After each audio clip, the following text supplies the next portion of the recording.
Bismillahirrahmanirrahim. Assalamualaikum warahmatullahi wabarakatuh. Perkenalkan, kami dari kelompok 13. Saya Andrea Rosa dan Pindah ke Indonesia akan membahas mengenai konsep forgiveness. Baiklah, materi pertama mengenai definisi forgiveness akan saya sampaikan sendiri.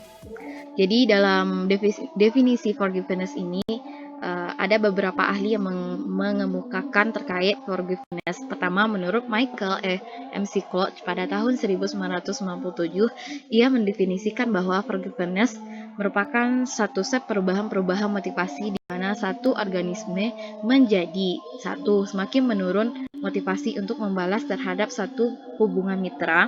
Yang kedua, semakin menurun motivasi untuk menghindari perilaku.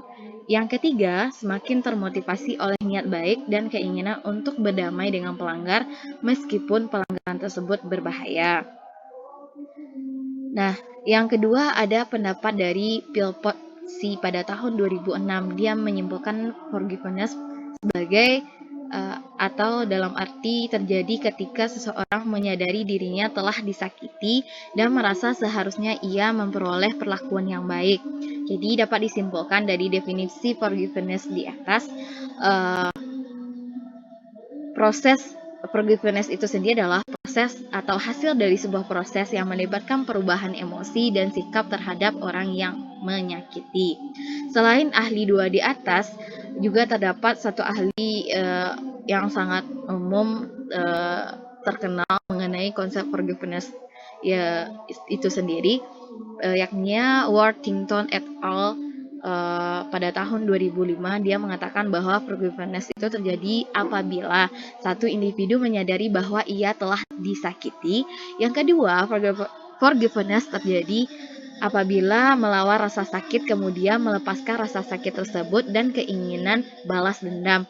Yang ketiga, muncul kembali rasa nyaman untuk memulihkan hubungan dengan pelaku. Nah, yang selanjutnya itu adalah aspek komponen atau dimensi forgiveness.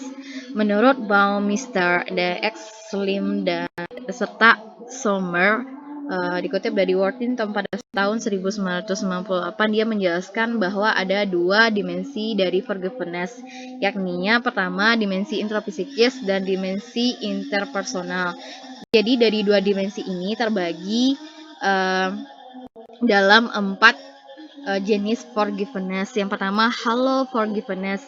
Hollow forgiveness di sini ialah kombinasi yang terjadi saat pihak yang disakiti dapat mengekspresikan forgiveness secara konkret melalui perilaku, namun ia belum dapat merasakan dan menghayati adanya forgiveness di dalam dirinya. Pihak yang tersakiti malah masih menyimpan rasa dendam dan kebencian meski ia mengatakan kepada pelaku, "Saya memaafkan kamu." Nah, yang kedua ada silent forgiveness. Silent forgiveness di sini ialah kebalikan dari kombinasi pertama di atas, namun tidak diekspresikannya melalui perbuatan dalam hubungan interpersonal. Nah, yang ketiga itu ada total forgiveness. Artinya pihak yang tersakiti menghilangkan perasaan benci, kecewa, marah terhadap pelaku tentang kesalahan yang terjadi. Nah, hubungan antara baik pihak yang tersakiti dengan pelaku malah pulih total seperti keadaan sebelum peristiwa yang menyakiti terjadi. Nah, yang keempat itu ada no forgiveness. Artinya tidak terjadi pada pihak yang tersakiti. Keadaan ini terjadi karena pihak yang tersakiti telah salah persepsi mengenai orang yang menyakitinya. Selanjutnya akan disampaikan oleh Findah Khairinisa. Materi selanjutnya akan saya jelaskan, yaitu mengenai faktor forgiveness. Nah, menurut McCulloch terdapat 4 faktor yang mempengaruhi forgiveness. Nah, faktor pertama yaitu sosial kognitif determinan, di mana sikap empati terhadap pelaku muncul sebagai bagian terpenting dari determinan terhadap forgiveness, yaitu ada juga variabel atribusi yang memfasilitasi munculnya forgiveness, seperti meminta pertanggungjawaban, menyalah-nyalahkan, luka yang parah, dan menghindari pelaku, sehingga atribusi menjadi alasan utama terjadinya empati dan forgiveness. Faktor kedua adalah offense relate determinant, di mana hal ini berkaitan dengan tingkat kelukaan dan sejauh mana pelaku meminta maaf dan mencari pengampunan. Jadi semakin parah luka yang dirasakan, maka akan semakin sulit untuk memaafkan. Begitu pula sebaliknya. Faktor ketiga yaitu relational determinant, di mana faktor lain yang berpengaruh terhadap perilaku memaafkan adalah sejauh mana kualitas hubungan interpersonal yang dimiliki oleh seseorang terhadap pihak yang bertikai dengannya.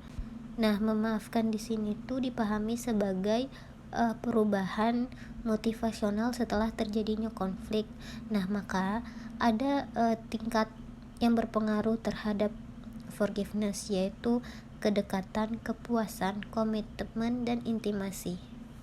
Faktor terakhir yaitu personality determinant, di mana determinan kepribadian dapat mempengaruhi forgiveness dengan fasilitas dari relational style atau kecenderungan seseorang dalam pengalaman berpikirnya atau sikapnya dalam menghadapi konflik atau pelaku.